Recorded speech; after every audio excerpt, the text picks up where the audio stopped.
Delhi. Sorry, sir. Delhi. Okay. His topic is mental health in diabetes, the elephant in the room. All the way, you sir. Thank you. Thank you, sir. First of all, I must thank to good afternoon all. I must thank to the organizers for provide me this opportunity to talk on mental health in diabetes, the elephant in the room. The relationship between diabetes and mental health has been identified a century ago by Henry Maudsley. He said that diabetes is a disease which often shows itself in families which sanity prevails. Whether one disease predisposes in any way to the other or not, or whether they are independent outcomes of a common neurosis, they are certainly found to run side by side or alternatively one another more often than can be accounted for by accidental coincidence or sequence. Similarly, the Thomas Willis has said that diabetes is a consequence of prolonged sorrow. So the relationship between diabetes and mental health is bidirectional and complex. When the diabetes increases risk for psychiatric disorders, especially depression, similarly the mental disorders and their treatment increases the risk for diabetes. The prevalence of diabetes is in psychiatric disorders is 2 to 3 fold higher than general population, and the mechanism is multifactorial. If we see their relationship, the common antecedents like genetics, fetal development, inflammation, neuroendocrine, poor diet, poverty, and deprivation, that leads to diabetes, that leads to mental illnesses.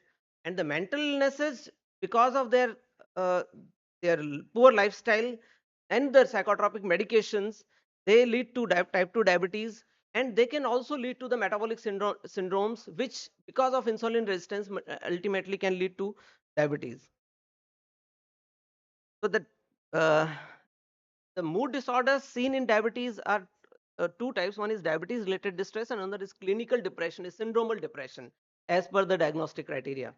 If we see, that is 22% in type 2 type 1 diabetes, and that is 36% in type 2 diabetes in hospital based studies, and 12% in the community based studies.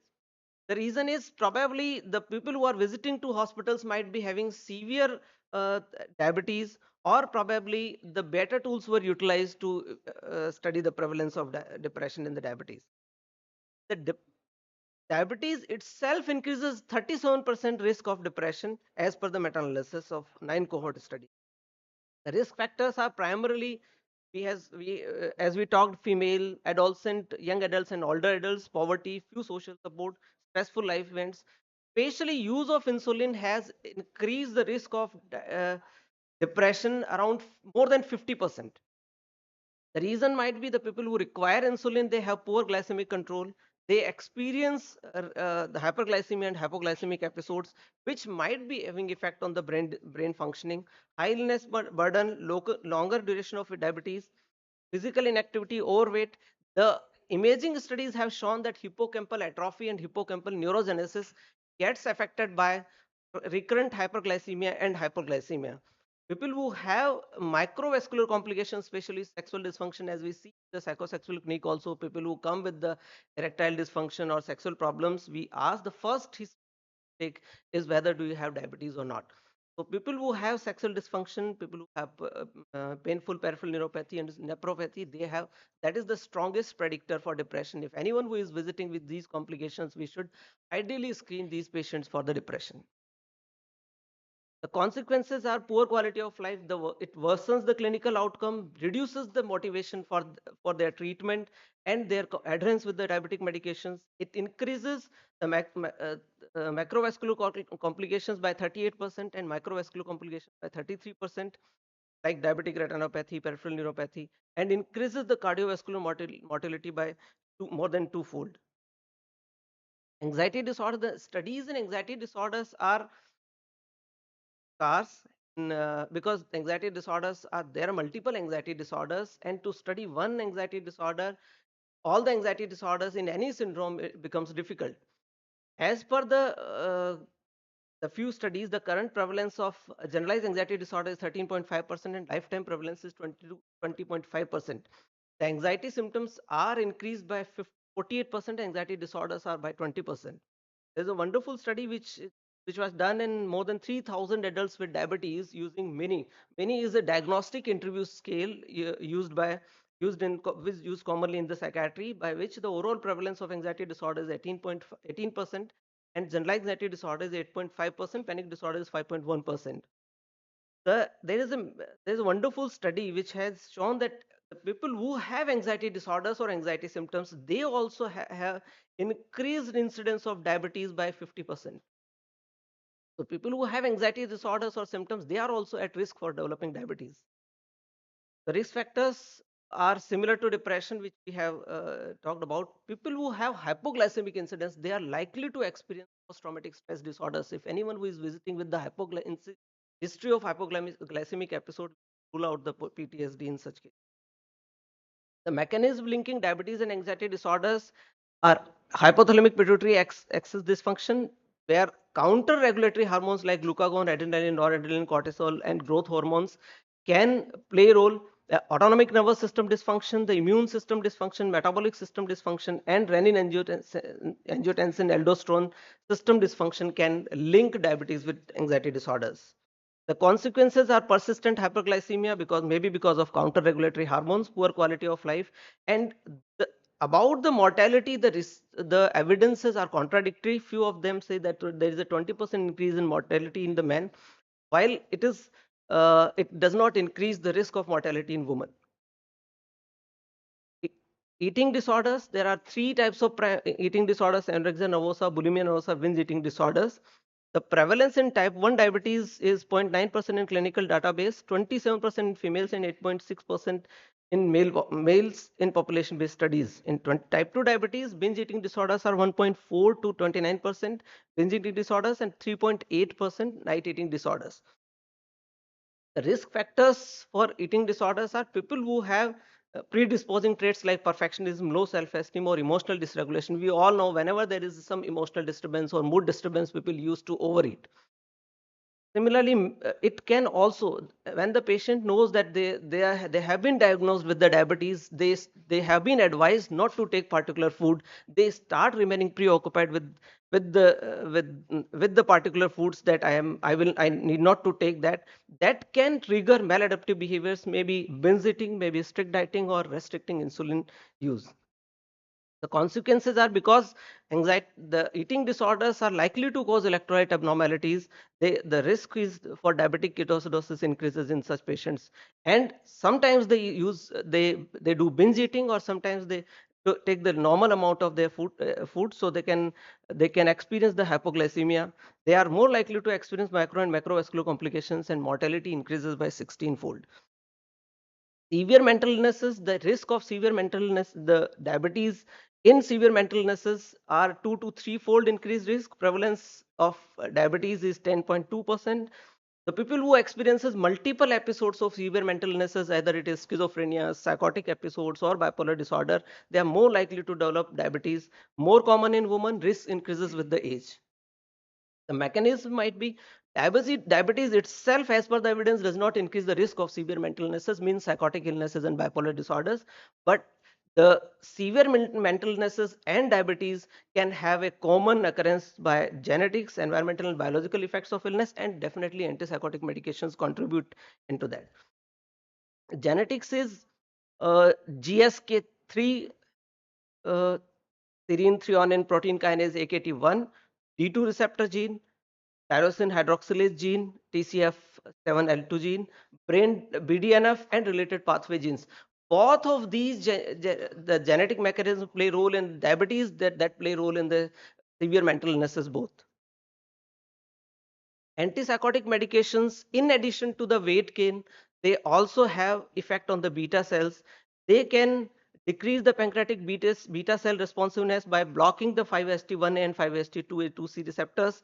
They can also work on alpha 2 receptors and increase the basal insulin secretion. They can also impair the uh, insulin secretion, pancreatic insulin secretion, by blocking the M2 muscarinic receptors. They can also blunt the glucose stimulated insulin release by blocking the D2 receptors.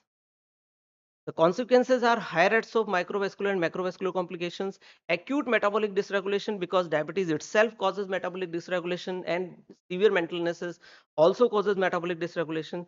There are 3 to 4 fold increase in diabetes related deaths. One is diabetes and cognitive impairment because diabetes causes microvascular complication that the brain is not spared with those microvascular complications. The mild cognitive impairment is 49%, all cause dementia is 43%, vascular dementia is 91% because of microvascular complications. The cognitive impairments are episodic memory, logical memory, executive functions and processing speed. Fortunately, the working memory is not affected. Because of executive functions, the patients with diabetes may have difficulty to track the consultations and appointments, and they may have difficulty to take their medications and plan their medications to take.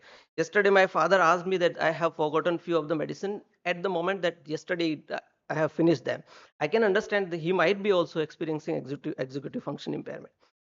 The risk factors for cognitive impairment are chronic hyperglycemia, severe and frequent hypoglycemia, presence of microvascular complications, especially retinopathy, nephropathy, and maybe the coronary artery disease, comorbid hypertension and obesity, longer duration of diabetes. Thank you.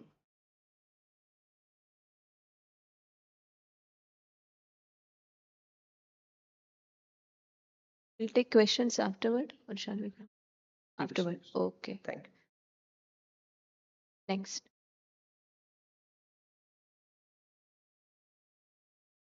Our next speaker is Dr. Vinay Dandania sir from Ranchi. The topic is diabetes distress, challenges and solutions. Over to you, sir. Good afternoon, respected seniors, dear friends. Really a privilege to be here. Thanks to the organizers for this opportunity. A very important interest group, diabetes and mental health. A very challenging group, I would say.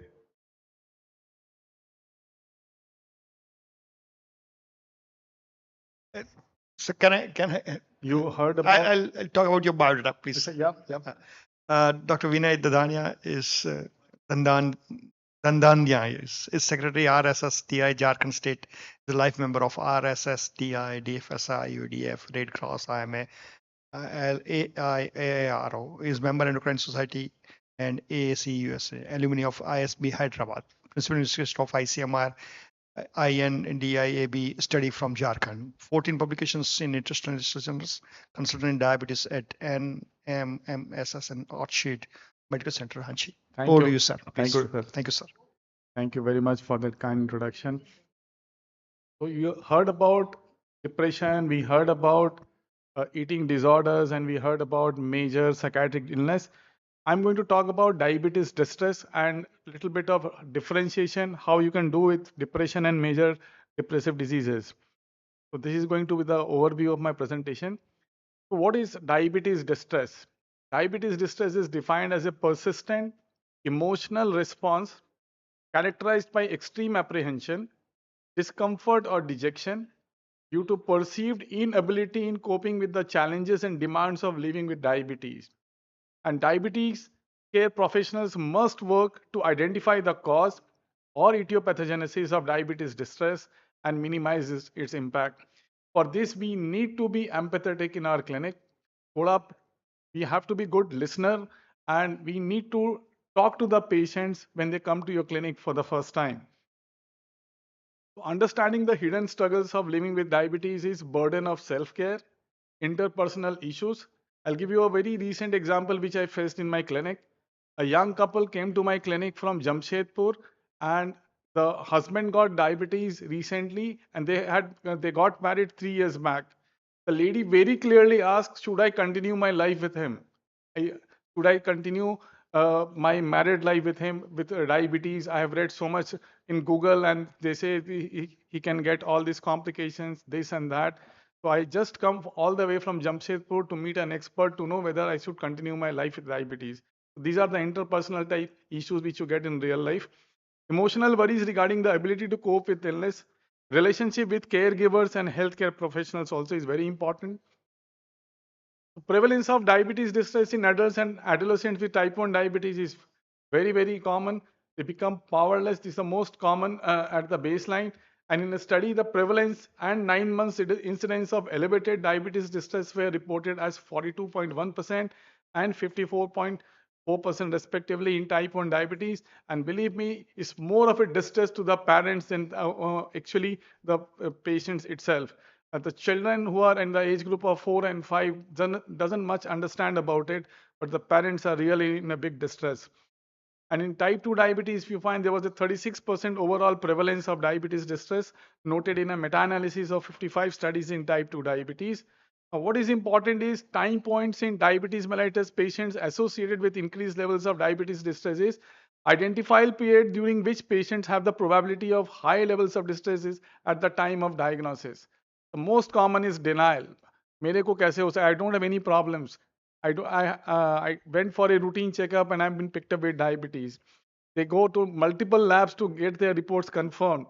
At the time of learning how to self-manage diabetes, the moment you say, I'm not curing your diabetes, I'm giving care for your diabetes, and you need to learn how to take care of diabetes, it becomes so difficult for them. How am I going to learn at the age of 50 and 55 and 60 something new in my life? At the emergence of a complication, at the time of switching medications and healthcare plans, and at the time of switching healthcare providers as well. Doctor साहब आपके पास last आया हूं मैं 10 सालों से बहुत सारे doctors को दिखलाया मेरा डायबिटीज कभी कंट्रोल में नहीं आता है आपका बहुत नाम सुन के मैं बहुत दूर से आई हूं अगर कुछ होना होगा तो it's last resort which I am coming to you so this is again a very big matter of distress with which we see in our clinics. Diabetes distress or clinical depression, that is major depressive disorders, how to elucidate the confusion is again very common because it's very, people feel they are very similar. But the depression or MDD is a complex and debilitating condition and frequently coexist with diabetes, which you heard. Prevalence of MDD is approximately 3 times higher in patients with type 1 than in general population, and prevalence of MDD is nearly twice higher in type 2 patients than in those without diabetes. And patients with diabetes and MDD have very poor health outcomes and high mortality rates. So this is very similar picture which we learned in the previous lecture. And is diabetes distress same as clinical depression? No, it's not the same. It's persistent over time, associated with glycemic control and disease management, and expressed in terms of magnitude and content. That is the nature of distress. So this is how you can differentiate major depressive disorders and diabetes distress.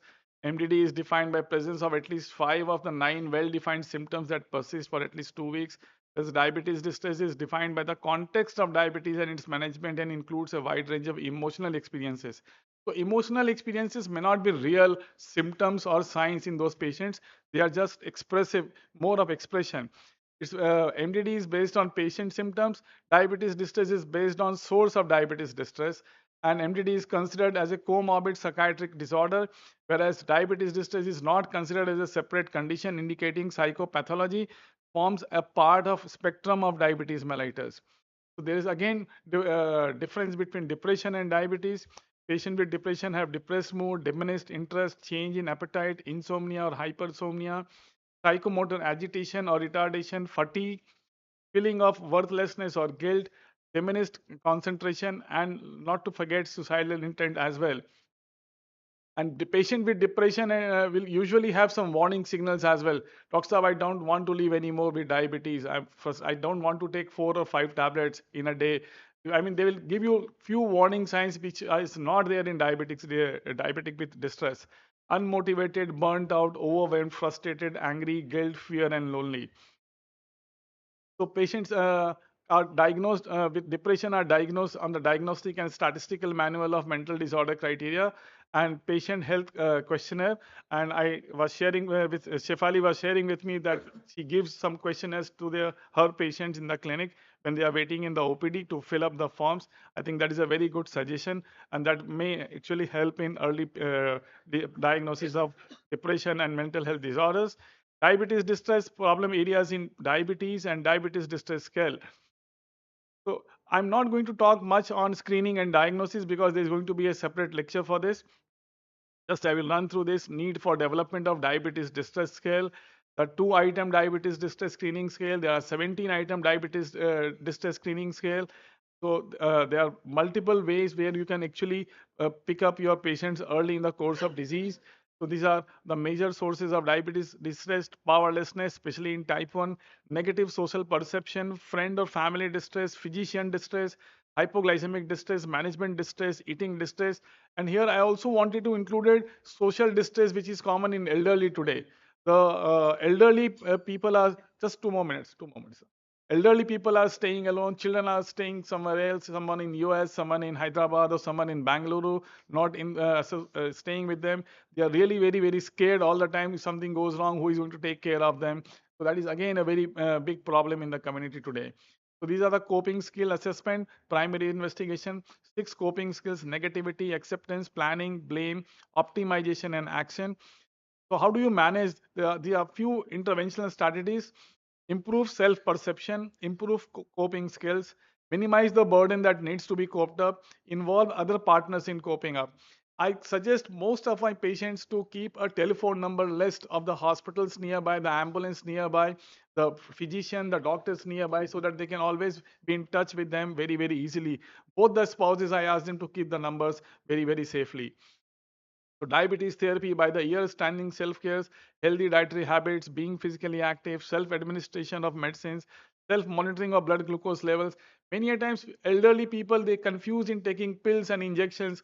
7 pills in a day, 5 pills in a day, 10 pills in a day. They are in a very confused state of it time. Should give them boxes where they can be very helpful. This is the vowels A, I, O, U. Ask and assess coping skills, eliminate negative coping skills, internalize positive coping mechanisms, observe on ongoing basis, and upgrade one's understanding. So these are few minimizing discomfort or changes, breaking the changes suggested into discrete beats. So there are a lot of strategies which has been employed today to take care of diabetes related distress.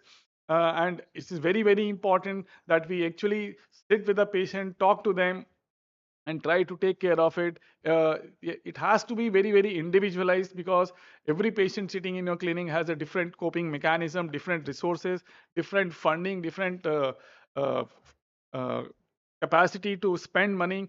So if you ask investigations to all your patients, which are very expensive, it may be a distress for them as well. So these are the important clinical pearls. The sudden fluctuation in HbA1c levels, major life changes, emotional reactions to negative results. These are again warning signs for diabetes distress. Help patients talk about the experience of having diabetes. Like someone will say to you in your clinic, "Doc Saab, I'm diabetic for the last 10 years." Just ask them a very simple question. What is your experience for last 10 years of diabetes? How do you feel diabetes has led in last 10 years of life?